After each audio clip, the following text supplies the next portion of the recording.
Oke, bismillah. Kita awali etika komunikasi dengan mbahnya filosof Aristoteles. Kenapa komunikasi itu butuh etik?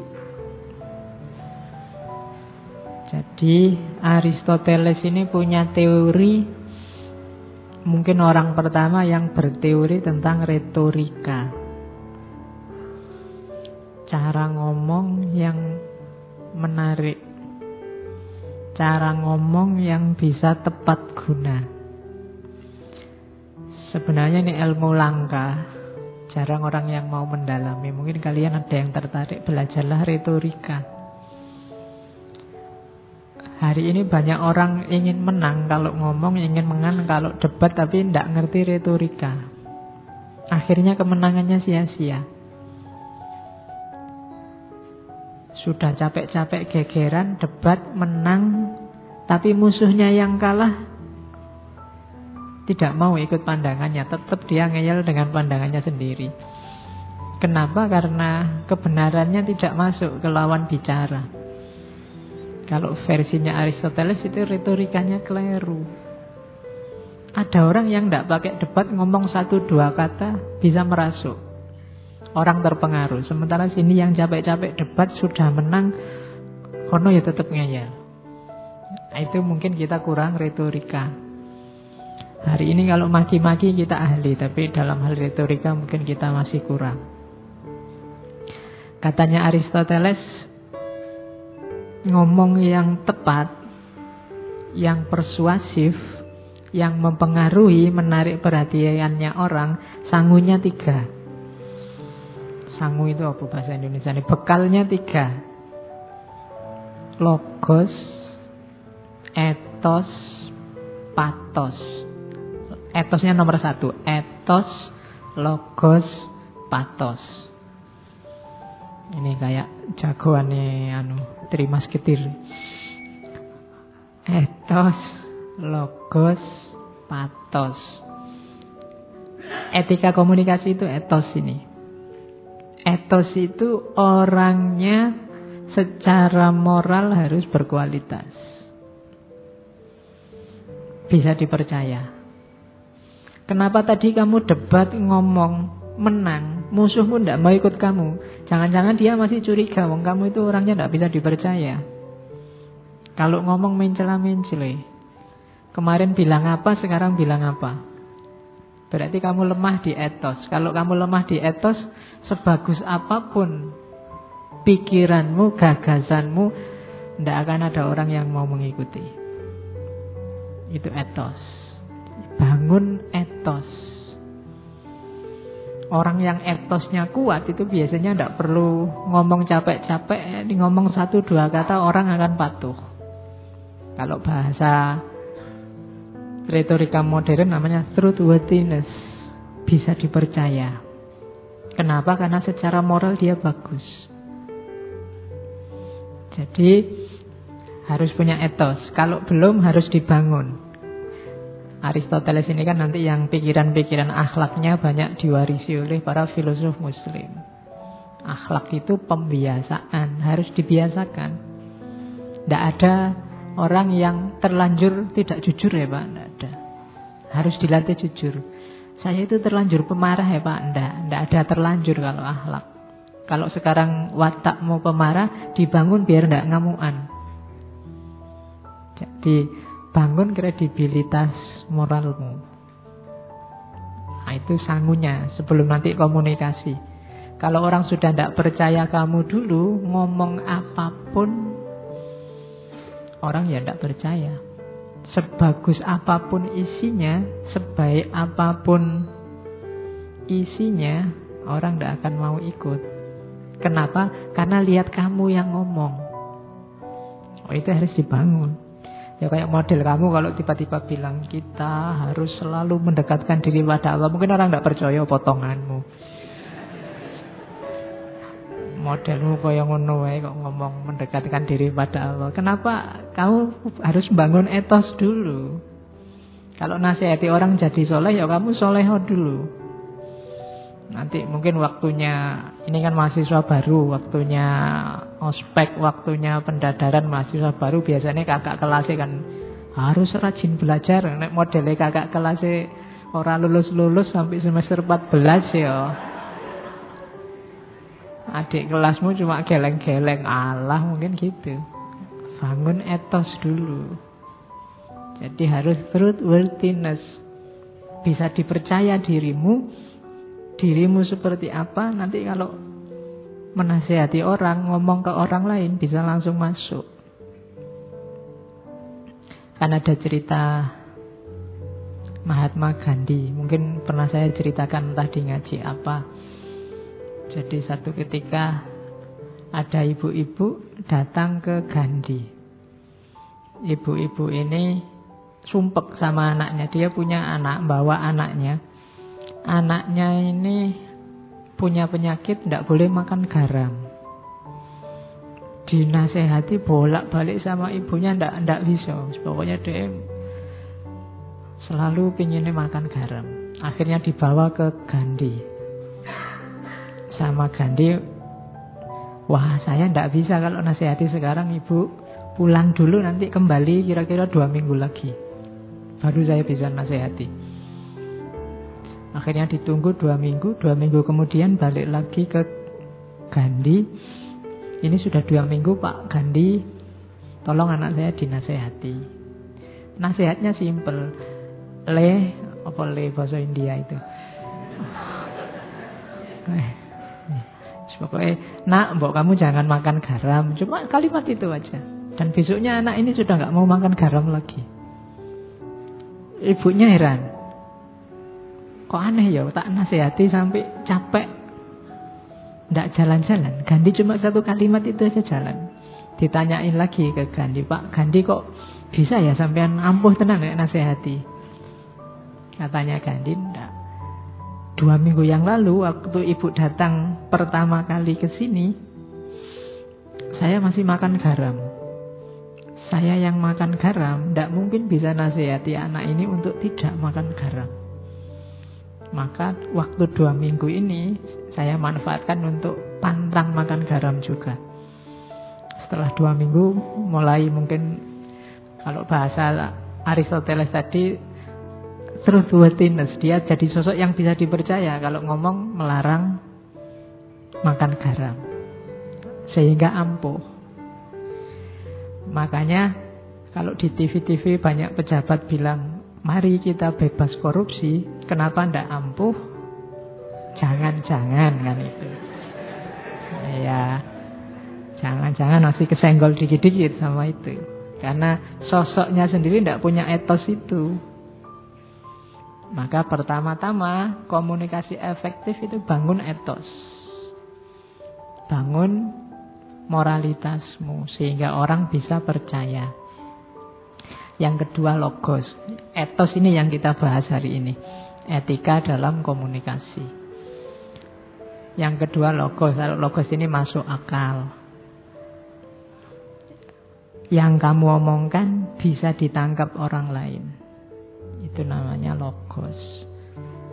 Ya meskipun mungkin kredibilitasmu tinggi, kalau ngomongin tidak karu-karuan ngawur ya orang paham aja ndak. Gimana mau mengikuti? Dan yang terakhir patos. Patos itu emosi. Jadi tulus dari dirimu sendiri dan bisa mempengaruhi orang yang kamu ajak bicara. Buktinya kamu sukses komunikasi itu di orang yang kamu ajak bicara. Kalau dari kata-katamu orang kemudian jadi terpengaruh. Kalau sedih dia jadi nangis. Kalau senang dia jadi ketawa. Ini ada unsur patosnya. Emosi terlibat. Ya kayak penceramah itu. Kalau penceramahnya semangat, orangnya wah jadi semangat. Kalau ngomongnya kayak saya gini, kelemek-kelemek, kamu jadi ngantuk. Loh itu berarti saya sukses, ada patosnya. Jadi ada emosi terlibat. Yang sini adem, sana ikut adem, tidur. Oke, jadi itu namanya patos. Jadi komunikasi itu kalau 3 ini terlibat, retorikamu bagus, sudah sukses. Ya nanti ada teori turunannya detail. Kapan-kapan kita ngomong itu ya, tentang retorika selama 1 bulan. Jadi itu etik dalam komunikasi. Ada etos, ada logos, ada patos. Ini kalau zaman Yunani namanya trivium. Jadi 3 bidang utama. Kenapa ini penting zaman itu? Kehidupan Yunani era filsafat awal itu kan isinya diskusi-diskusi. Orang saling bertukar pikiran, saling mengadu pandangan. Maka dibutuhkan 3 ini. Oke, terus dari situ kita butuh etos, etika komunikasi. Definisinya itu kalau dalam bahasa Inggris. Kamu terjemah sendiri ya. The principle governing communication. Prinsip-prinsip yang mengatur komunikasi. The right and wrong aspect of it. Aspek benar dan salahnya komunikasi. The moral and immoral dimension relevant to interpersonal communication. Moral, dimensi moral dan immoral. Diingat-ingat yang belajar etika, moral itu lawannya immoral, bukan amoral. Awas keliru. Kalau ada mahasiswa dan mahasiswi kok masuk kamar mandinya masjid siang-siang berdua, itu immoral, bukan amoral. Kalau amoral itu perbuatan yang tidak berhubungan dengan moral. Misalnya saya garuk-garuk kepala saat ini, mungkin itu tidak bisa dijudgment secara moral baik atau buruk. Ini tidak ada hubungannya sama moral. Tapi kalau saya meludah ke situ, ke karpet itu mungkin immoral. Jadi amoral itu tidak ada hubungannya sama moral. Misalnya yang pakai kopiah dan tidak pakai kopiah di sini itu tidak bisa dinilai yang pakai kopiah lebih moral, yang enggak. Itu sifatnya netral, tidak berhubungan dengan apapun. Itu namanya amoral. Jadi Pak, saya makan di angkringan. Nah, itu mungkin perbuatan amoral. Tidak ada hubungannya sama moral. Jadi kalau ada temenmu mau ngangkring, kamu melakukan perbuatan amoral. Ya, cuma di kita sering kesannya amoral itu tidak bermoral. Padahal yang tidak bermoral itu immoral. Jadi perbuatan itu kan ada baik, ada buruk, ada netral. Yang netral ini amoral. Yang jelek itu immoral. Jadi immoralitas lawannya moralitas. Itu yang dibahas. Jadi etika komunikasi itu yang dibahas prinsip-prinsip komunikasi apa saja. Yang benar dan yang salah. Biasanya ngomong kontennya. Atau moral dan tidak. Moral dan tidak itu biasanya kita definisikan baik dan buruk. Ini kan nilai-nilai dasar kalau dalam hidup kita. Benar, salah, baik, buruk. Ada lagi sebenarnya yang ketiga nanti. Nilai estetik. Kalau komunikasi nanti isinya pantas atau tidak pantas. Ada sesuatu itu ya benar, ya baik, tapi tidak pantas. Tidak pantas itu ya tidak selayaknya. Biasanya sifatnya lokal. Jadi tidak pantas itu biasanya ada harmoni yang tidak pas, terkacaukan. Nah, itu levelnya namanya estetik. Kalau baik buruk namanya levelnya etik. Kalau benar salah biasanya yang paling utama levelnya logik. Jadi ngomong itu ya ngomonglah yang benar, jangan yang salah, dengan cara yang baik dan pantas. Oke, kalau pantas itu ya harmonis, cocok, sesuai. Nah, etika komunikasi ngomong itu. Jadi setiap orang pasti berkomunikasi karena setiap orang makhluk sosial. Cuma komunikasi harus belajar teorinya. Makanya ada etika komunikasi. Oke, dilanjut. Nah, ini dasar teorinya dulu.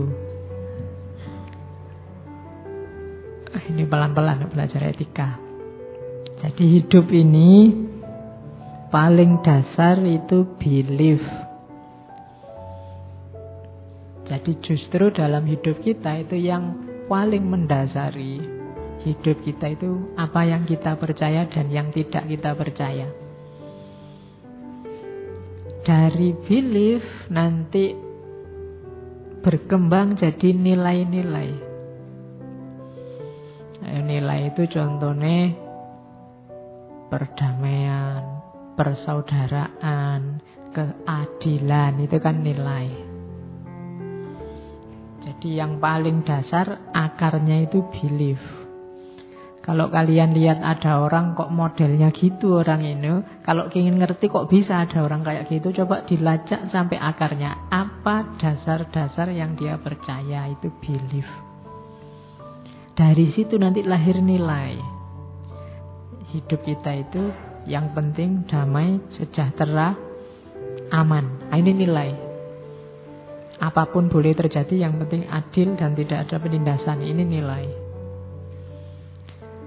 Nilai nanti diterjemahkan dalam norma. Norma itu bahasa lainnya mungkin dekat ke aturan. Kalau tadi kan masih prinsip nilai itu, kalau ini aturan. Kalau dalam belajar etika, aturan itu ada dua, norma itu ada dua, ada yang umum, ada yang khusus. Yang umum ada tiga, kayak kuliah tenanan ini. Ya, norma umum itu ada tiga, yaitu hukum, moral atau etika, dan kesusilaan atau etiket. Prinsip-prinsip tadi diterjemahkan dalam hidup sehari-hari. Kalau kesadarannya orang masih rendah, biasanya pakai hukum. Dibikin undang-undang, dibikin aturan, dibikin KUHP.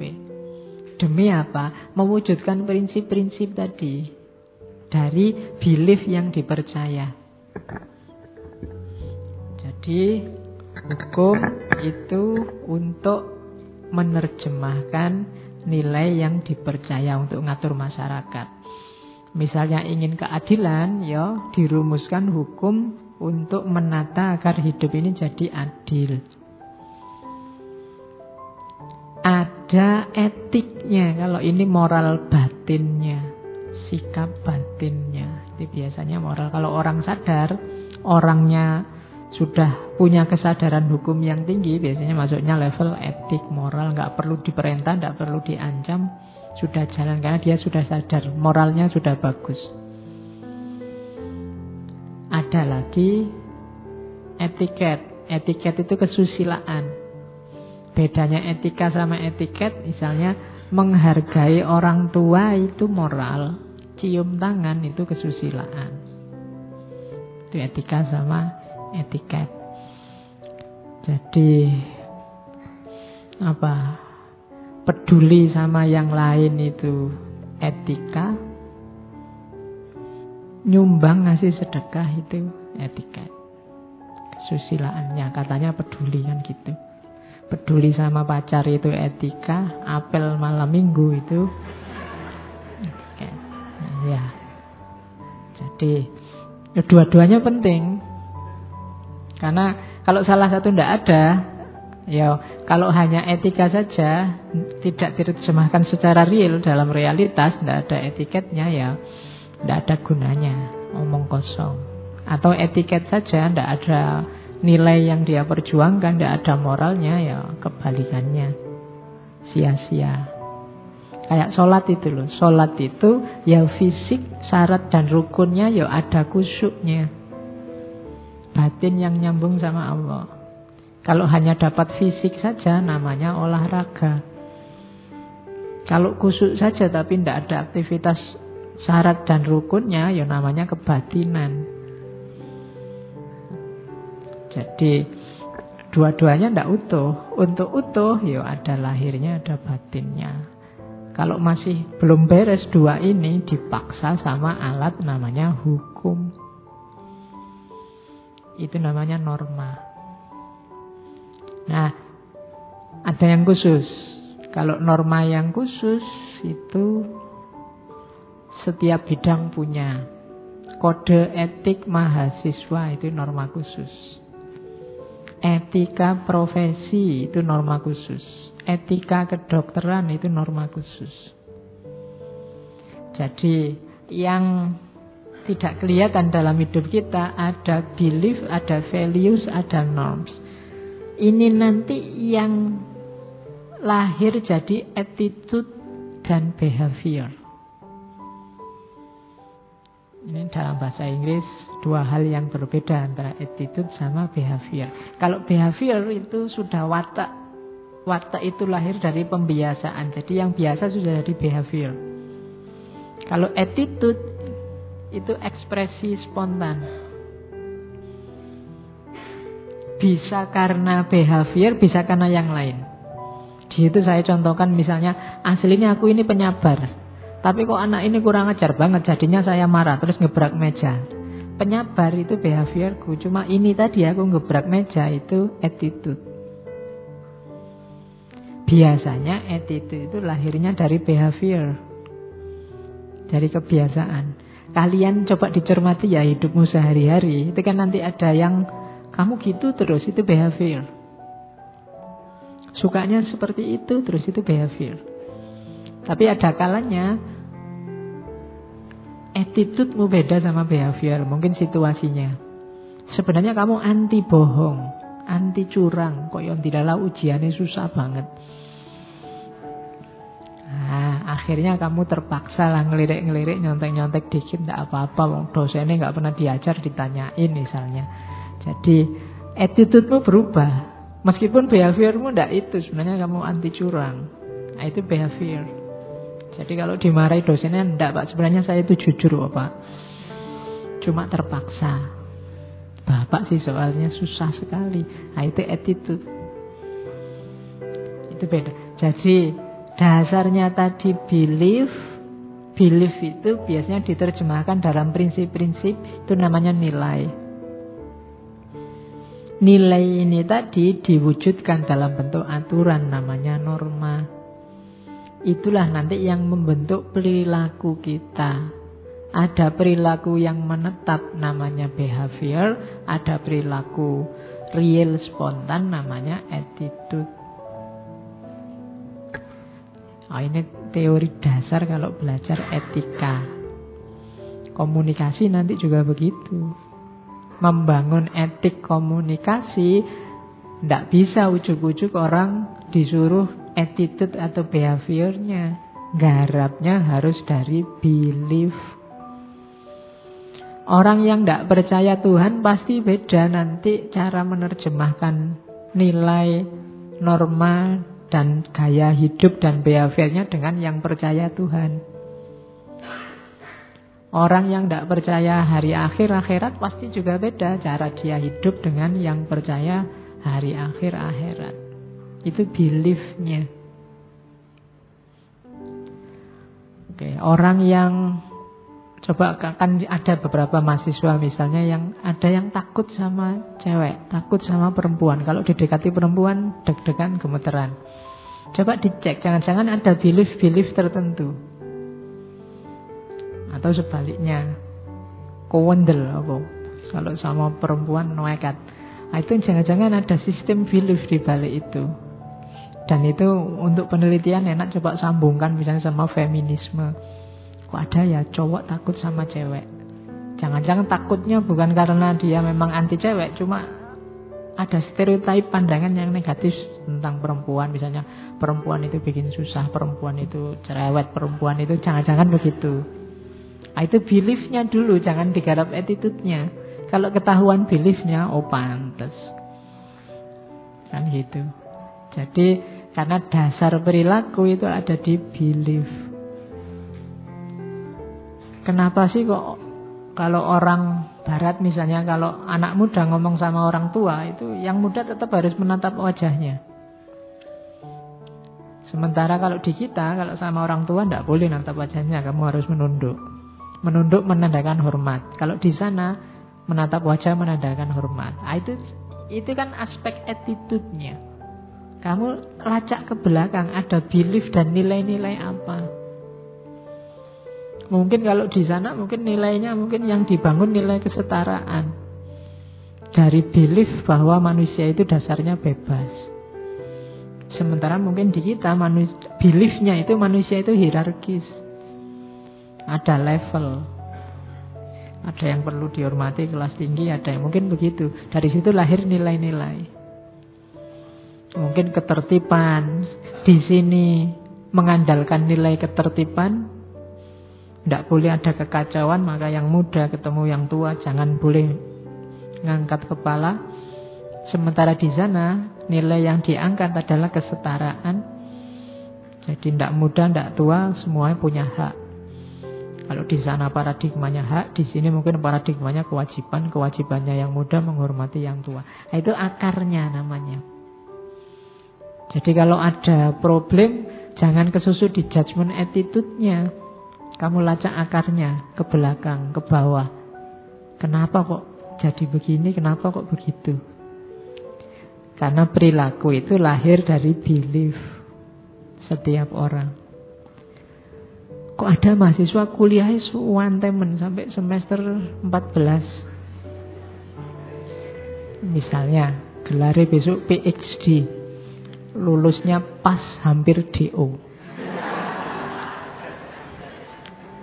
Nah, itu jangan-jangan dia punya sistem beliefnya sendiri. Mungkin bagi dia kuliah itu tidak penting. Kuliah itu cuma buat status saja, Pak, lumayan mahasiswa. Karena kalau tidak kuliah saya tidak punya status. Misalnya, itu kan sistem. Sementara nilai yang dia perjuangkan kan bukan nilai-nilai kayak yang pingin cepat selesai kuliah. Mungkin ada nilai-nilai lain. Dan seterusnya. Jadi belief, values, norms, attitude, dan behavior. Ini struktur hidupmu.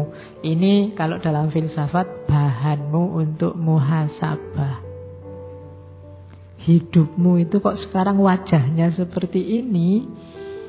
Apa sistem beliefmu selama ini yang entah kamu sadar apa enggak? Values apa yang kamu perjuangkan? Harus disadari mulai sekarang. Apa setiap orang punya, Pak? Punya. Cuma enggak setiap orang sadar. Itu yang harus kamu gali. Karena begitu kamu tidak sadar, ya hidupmu nanti otomatis dari otomatis ke otomatis. Tidak reflektif. Kalau bahasanya Socrates, hidupmu tidak ada nilainya. Karena kamu tidak tahu kenapa kamu begitu. Oke, jadi ini ya framework teori etisnya.